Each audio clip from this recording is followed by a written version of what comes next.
So in the higher rounds, we should get the weapons free perk available in one of these drops, which will let us get any weapon we want. Might just check. I can't quite get the impact grenades yet. Oh, max ammo, beautiful. Just start the loop again.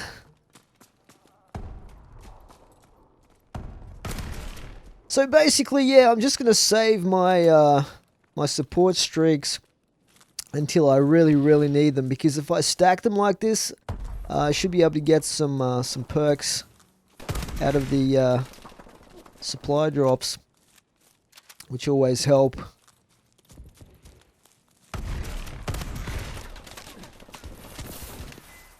Yeah, I'm not a fan of this weapon. If it had more range, it would be great, but to be honest, you have to get that close. You almost have to get within melee distance for this shotgun to do any lethal damage. Even in multiplayer, I really wish they would buff the range on this a little bit, because it's not really viable in most maps.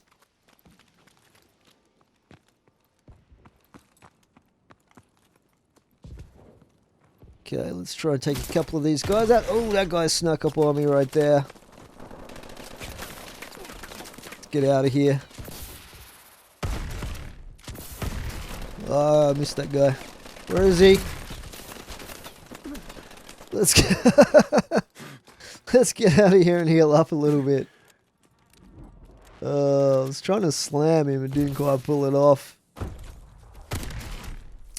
That Exo Slam is a really fun move, but it's kind of hard to get the accuracy with it. Yeah, carnage. Okay, we got 4 guys left. Make that 3, 2. Okay, one more. Let's take out this last guy, and then we'll spend some of our upgrade points. So, I should be able to get the contact grenade launcher now, which is probably the best one to have for Exo Survival. It's a shame it's not in multiplayer. That would have been pretty cool. Probably a bit OP, but there we go. Now I'll head back up. Well, we've got a bit of time here. I've got 5 upgrade points, so I might actually upgrade the turrets if I can. To a pretty epic upgrade. Let's have a look here. Remote turret. Rocket turret, guys. This rocket turret is awesome once you upgrade it. It can take out the heavy mechs in a single shot if it hits them directly, which actually makes it super quick to get through those rounds with the mechs and take them out nice and quickly. And you can camp with that rocket turret pretty effectively, even in the higher rounds, once you've upgraded it.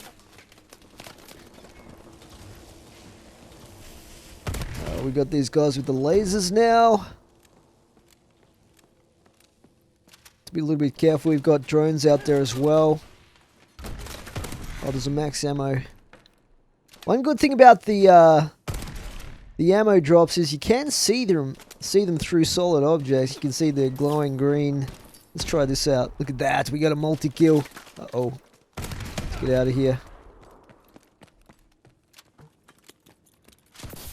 Yeah, they only seem to have the regular grenades for their launches. I'm not really sure. I've only gone as high as about round 60 at this point in time. So I'm not really sure if they eventually upgrade to the contact grenades themselves and get some of the other abilities. Let's try and take these drones out in the higher rounds. But really, once you unlock once you unlock the last map, Riot, to get the zombies, to me, I just don't have too much motivation to really try for super high rounds in this mode at the moment. It's not nearly as engaging as zombies, obviously. Just because, you know, they're multiplayer maps for a start, so they're not unique maps. There's no specific, you know, epic storyline. The characters have no Well, there's no characters, basically. Let's see what I can get here. I might be able to get an upgrade for this. We'll go with the rockets on the drone as well. Okay, we got dog tags. Let's try and get these as quickly as we can. Got a couple here. But it will be very, very interesting. Oh, here's another support drop. Let's see what we get on this one.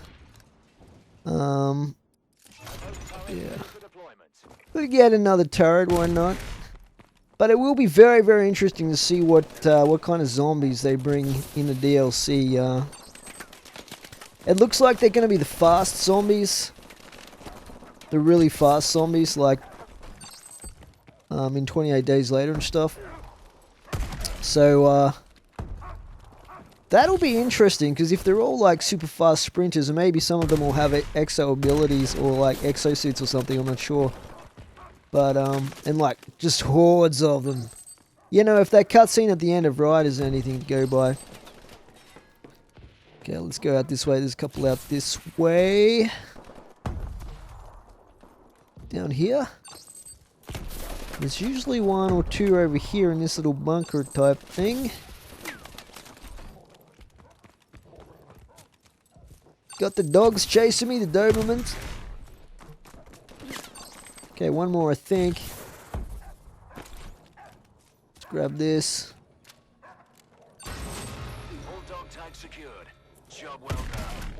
Let's take out these guys. Puppies. I wonder if this is an actual area in real life, this area near the Golden Gate Bridge. Like with all these bunkers and things. Like, I haven't actually been to San Francisco. Like, I've been to LA, but I haven't been to San Francisco. It was one of the first places I wanted to go when I was young and thinking about, like younger I should say, and thinking about traveling overseas from Australia. I really wanted to go to San Francisco for some reason. I don't know why, now I think back, but I never actually got to go there yet. Maybe one day.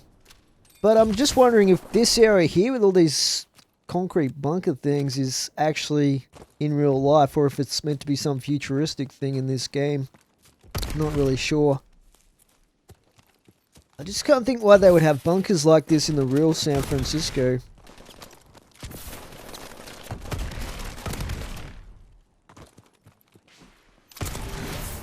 Okay. Good job, team.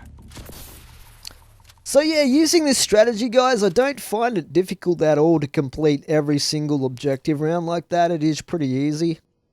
What can we upgrade now? Let's upgrade. I don't really use the Goliath too much. We might go with threat detection. We'll upgrade the UAV.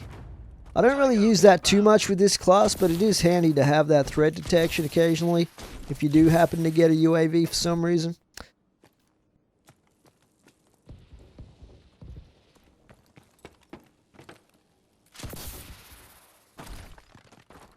Alright, let's start the circle of the map again. We got some drones coming in. Yeah, but for me, I don't really feel like... I feel like, at least with the strategy that I'm using here, I almost feel like I could keep going forever in this, you know, as high as I wanted to. It's fairly comfortable for me, you know what I mean? And because there's nothing really, I don't know, I don't really feel the motivation to go for super high rounds in this particular mode. Like, it doesn't mean anything to me, really, to have my name up on the leaderboards or anything like that. If there are leaderboards, I haven't even checked for this mode, whether there's leaderboards or not. There probably is. Get out of my way, give me your ammo.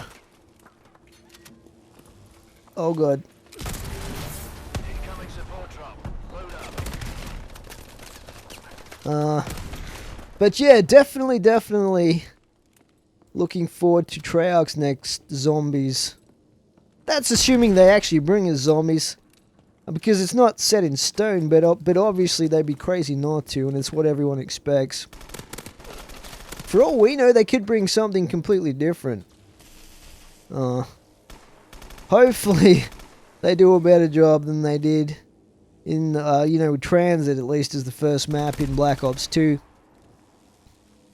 I did enjoy almost all the other maps, to a greater or lesser extent. Let's go with Fast Hands is always good, especially with this shotgun. It's got such a slow reload on it.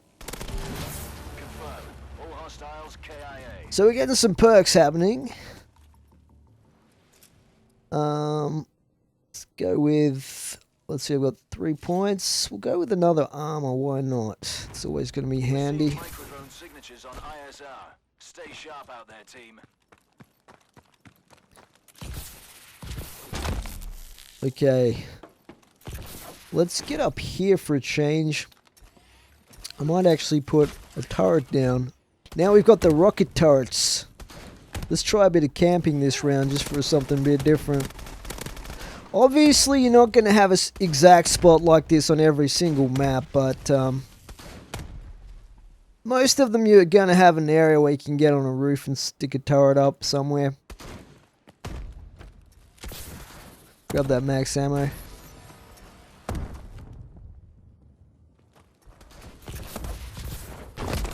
But yeah, I was thinking the other day with Advanced Warfare, like, if Advanced Warfare didn't have the exosuit, would it still be a good Call of Duty? Would it still be fun? It's a pretty good question, I think, because, like, for me, if you take the exosuit out, you know, how good would the multiplayer actually be in this game? I mean, there's some interesting weapons, no doubt, but I don't know. It's hard to say. Maybe I'll go and play some of the classic game modes and see what that's like.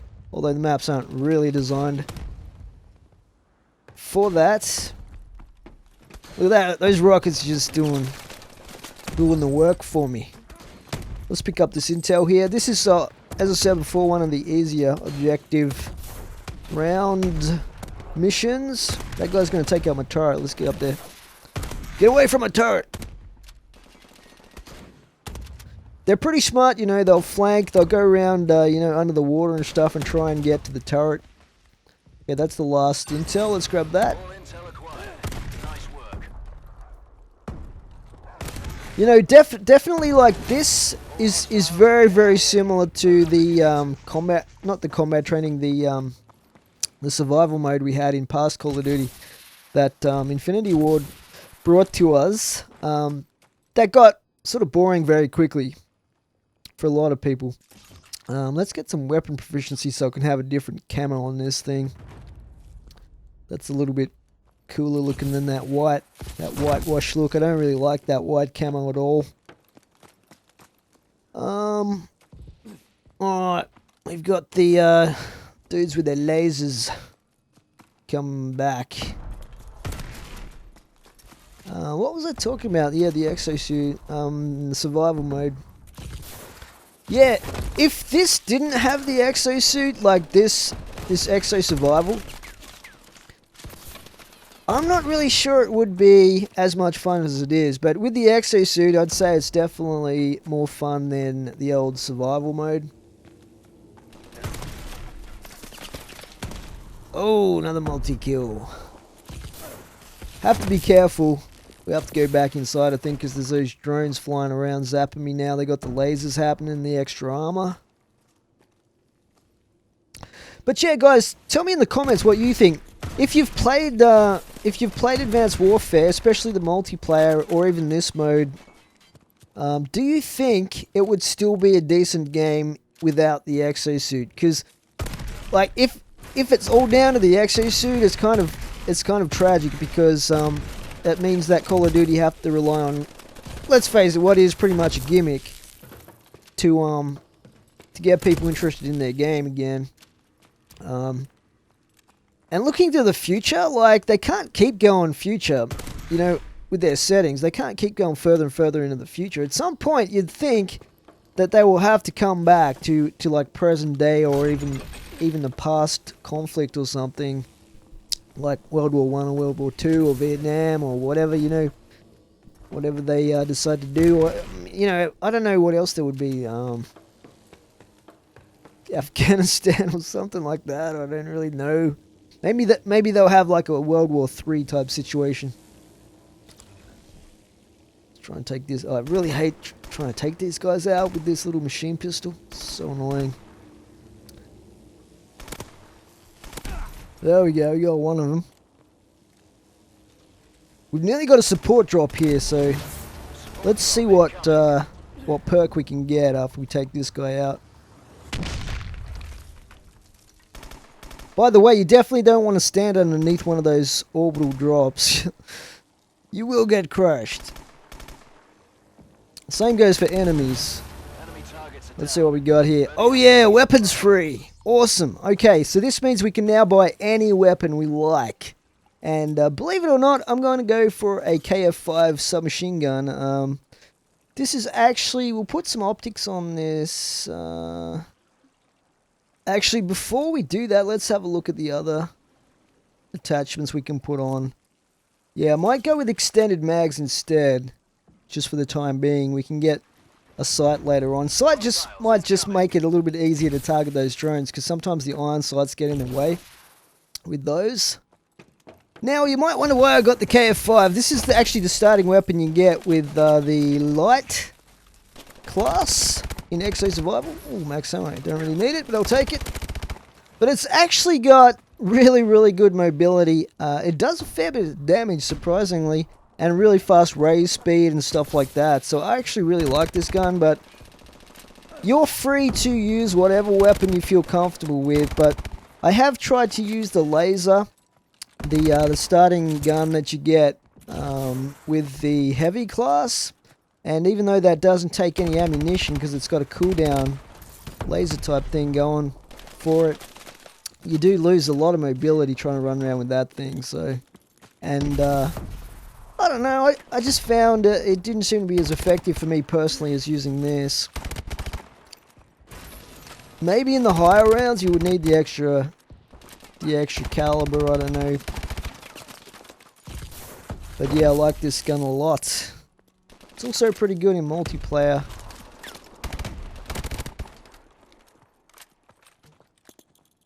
I'll take some of these guys out here. Only a handful left.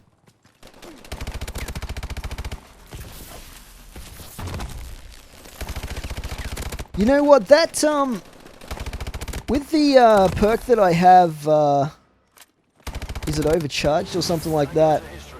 Can't remember what it's called, but it's supposed to stun enemies if you do that slam move, but I have noticed absolutely no effect on the enemies using that. So it must be just very mild, or maybe it's broken. I don't know. I've got 2 upgrade points here. Let's see if we can maybe put a sight on, or I could get some more grenades maybe. Let's get some more contact grenades, actually. I'll refill those. Okay, we got to secure the hard point here, so we'll head over to this. It looks like it's at one of these bunkers over here.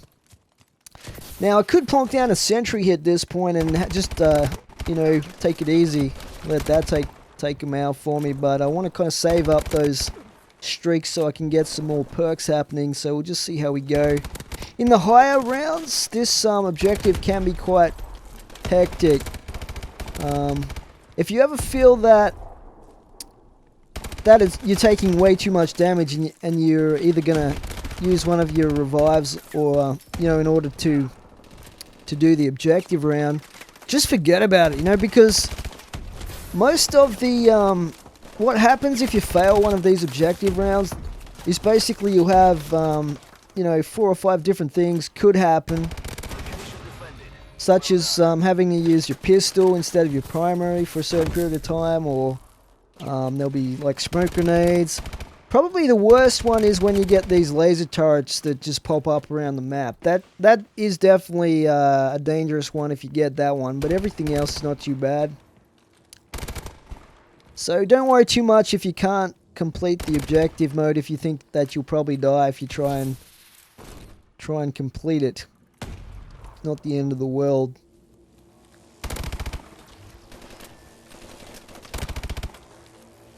Okay, looks like we got a drone up here.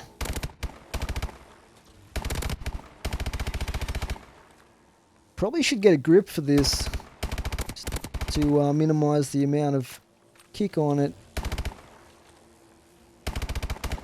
It's just super annoying how they fly around and stuff. Confirmed. All hostiles KIA.